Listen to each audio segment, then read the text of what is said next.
Solidarity with the people of South Lebanon in these difficult times of war, death, and destruction.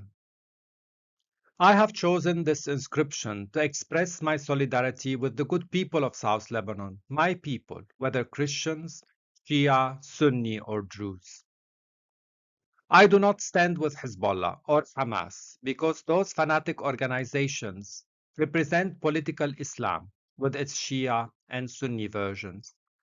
Both organizations are not good for the Lebanese or the Palestinians. Both care only about what their masters in Iran and beyond Iran order them to do. They are ready to sacrifice both the Lebanese and Palestinian populations to implement their fundamentalistic ideology, which strangely goes against what's clearly stated in the Quran, the religious, unabrogated Islam concerning the right of the Jews to live in the Holy Land, as we read in Surah Al-Maidah 19 and 20. I'm going to read it in Arabic and translate it to you. وَإِذْ قَالَ مُوسَى لِقَوْمِهِ. And when Moses said to his people, يَا قَوْمْ اذْكُرُوا نِعْمَةَ اللَّهِ عَلَيْكُمْ. My people, remember the gift that God has given you. إِذْ جَعَلَ فِيكُمْ أَنْبِيَاءَ وَجَعَلَكُمْ مُلُوكًا. He has made of you prophets and kings, and he وَآتَاكُمْ مَا لَمْ يُؤْتِ أَحَدًا مِنَ الْعَالَمِينَ. And he has given you what he has never given anyone before you. يا قوم ادخلوا الأرض المقدسة التي كتب الله لكم.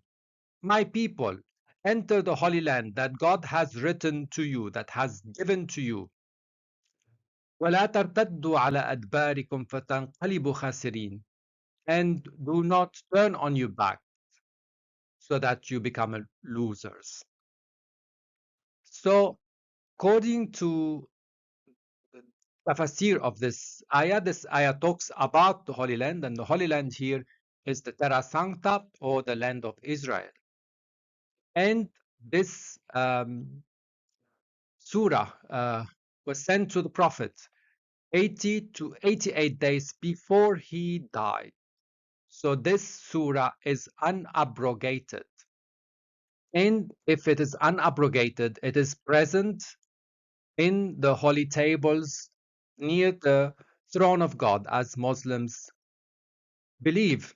And so when Hamas and Hezbollah come and say the Jews have no right in the land of Israel, they actually contradicting the holy book.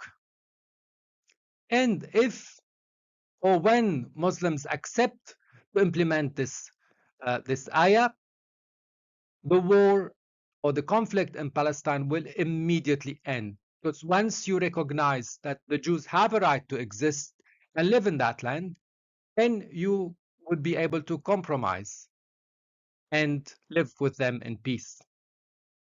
Another surah from the Quran is Surah Al-Imran. So some would say, why would God give this land to the people of Israel?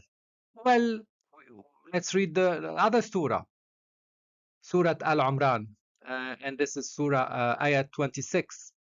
قُلْ اللَّهُمَّ مَالِكُ الْمُلْكِ. Say, God, you are the owner of kingship. تُؤْتِي الْمُلْكَ مَنْ تَشَاءُ. You give kingship to whomever you want. وَتَنْزَعُ الْمُلْكَ مِمَّنْ تَشَاءُ. And you take kingship from whoever you want. تُعِزُّ مَنْ تَشَاءُ.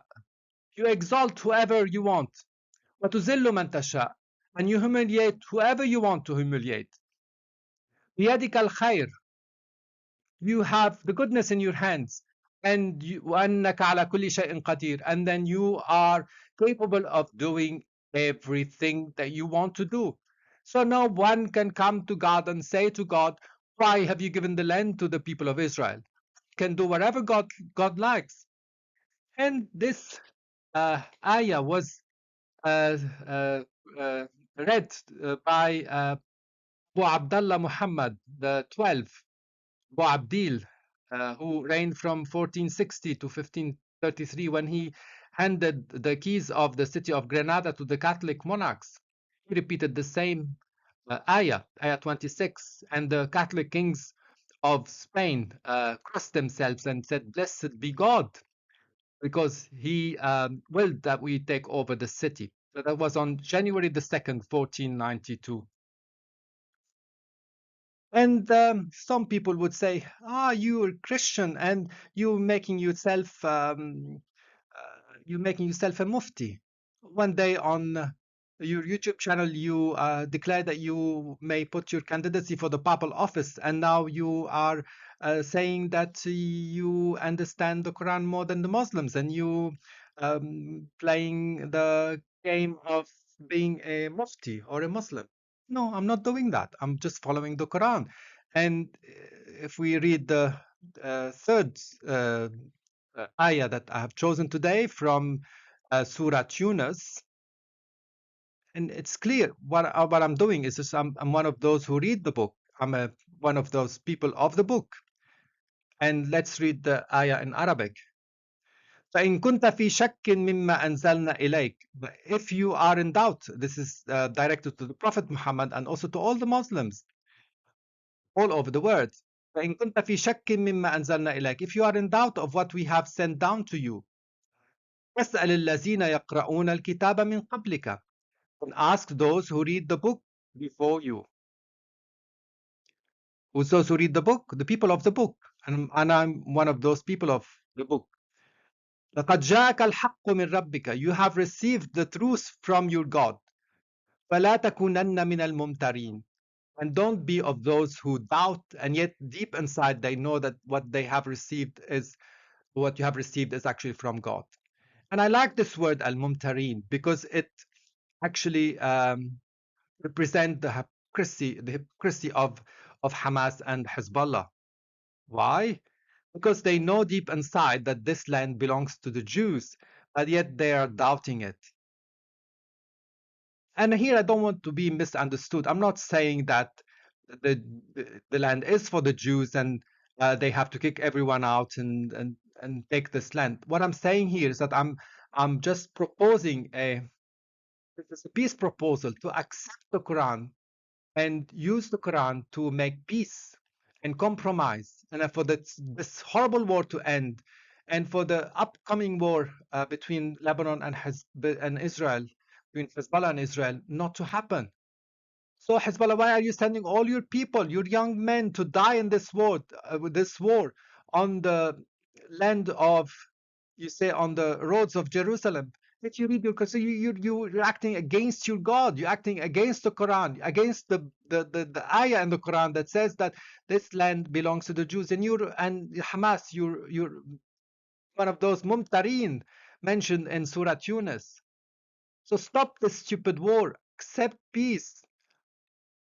And end the destruction and the killing of your people and of everyone in the Middle East.